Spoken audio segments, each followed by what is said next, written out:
What's up, Sovereigns? Today we're talking about player boards. I'm super excited for this reveal because we've been working on this for months, if not years, and I know it's been a while since I updated you with anything, so I'm really looking forward to showing this. So let's get it started. This is the tray where all of your stuff is going to live. At the top you can see you've got storage for some dice on both sides. The top middle is called the encounter zone, where the combat units are going to live.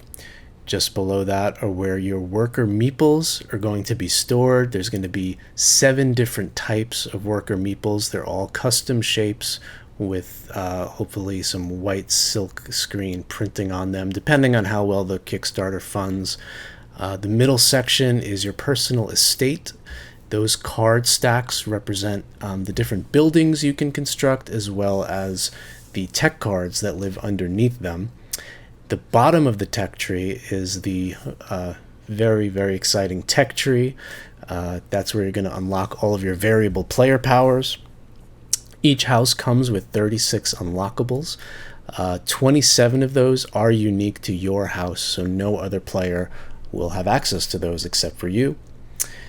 And at the bottom of your tray is going to be a personal treasury where you can store all of your little resource bits and coins and things that you're going to acquire during the course of the game. Just to give you a quick teaser at what it will look like with all the stuff.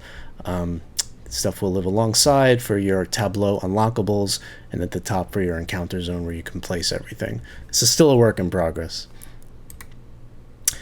So I ask you, what is best in life?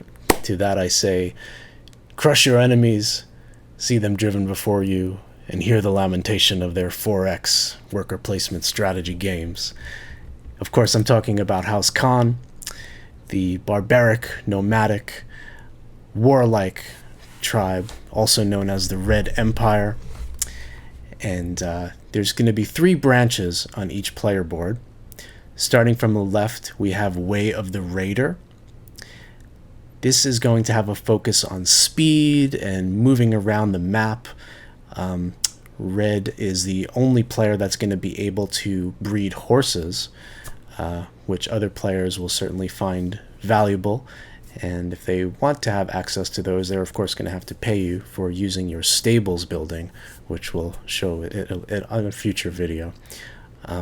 The middle branch is Way of the Gladiator, which is part of the Might branch of your tech tree.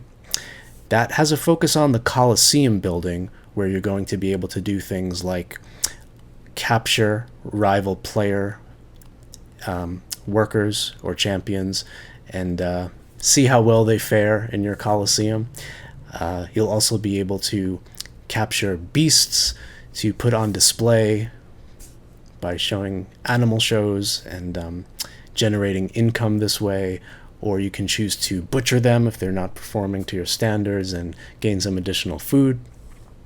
On the right-hand side of the branch is Way of the Elementalist, part of the Intellect branch of the tree, and they're focused on wanton destruction. So if you just want to blow stuff up, Way of the Elementalist is going to be a good bet for you.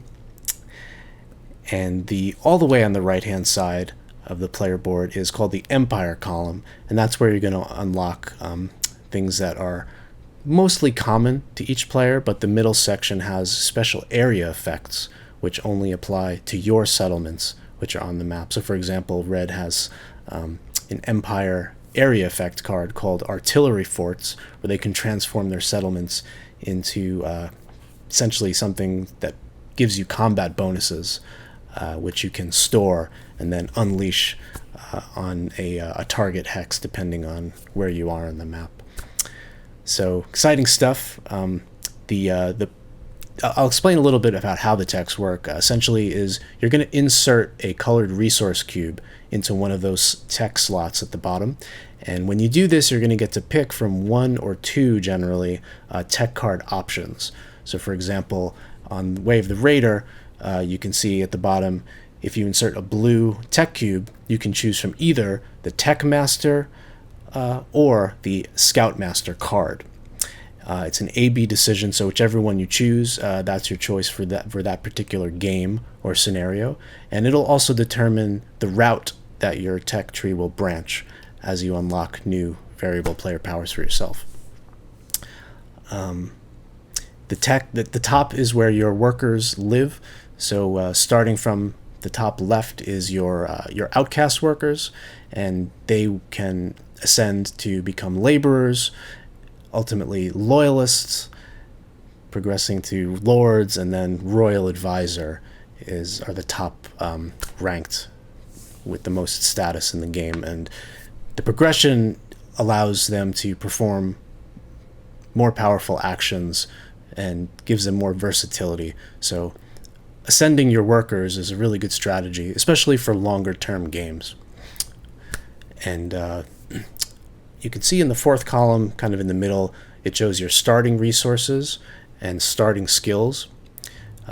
So red starts with 2 coins, 1 black ore cube, 1 red skill cube, and they have a starting skill score of 0 cunning, 2 might, and 1 intellect. And that comes into play when you do things like skill checks during the course of the game. And each house has some different abilities. And just to give you a quick teaser of what some of the others look like, so the game does ship with 4 different color faction player options. House of Alice is going to be the green option. House of Alice has a focus on nature and nurturing and healing and cooperative play. Way of the Hunter is going to let you cycle through different creatures to get more favorable matchups. So if you're keen on strategizing the tactical side of combat, Way of the Hunter lets you plan that out a little bit more meticulously than some of the other houses. Way of the Chieftain focuses on the food resource, which is the green cube, and powering that up to do things like restore additional health, giving you additional skill when you use it. You can unlock a farm tech card, which lets you produce your own food, where you can generate income this way, and other players can become either dependent on you, or they can try to go against you if you're taking that strategy. And Way of the Druid, on the other side, focuses on restoration, healing, manipulating the physical map around you so you can move the tiles around. And their area effects in their Empire card also have a focus on aiding your champions. They have seed habitats, which also let you grow things. And the living cities is super cool. It lets you move your cities around the map and actually destroy things that might be in their way. So that's one of my favorite abilities. So that's House of Alice. I don't want to spoil too much of it now, but there's others that I'll be showing in the future. Yeah, if this looks interesting to you and you're into worker placement and 4X and fantasy and all this fun stuff, you can support the game by spreading the word. Share this stuff on the socials if you could. That really helps, because for this game to fund, we need a lot more people hyped for Ascendancy. So that's what I'm trying to do with these videos. And the only thing I want to do is get this game into your hands as soon as I can. And we just need more people on our list, more people talking about it, so that we can make sure the game funds. And that way we can manufacture it and then ship it out and have it ready. So this video is a little longer than the others, but there's a lot of cool stuff to show. So if you want to try the game, you can play it now by visiting our Discord server. If you have Tabletop Simulator, I'll run you through the game. We've been running sessions pretty regularly, and it's helping to balance the game quite a bit as well. So yeah, we'd love to have you, and thanks for watching the video.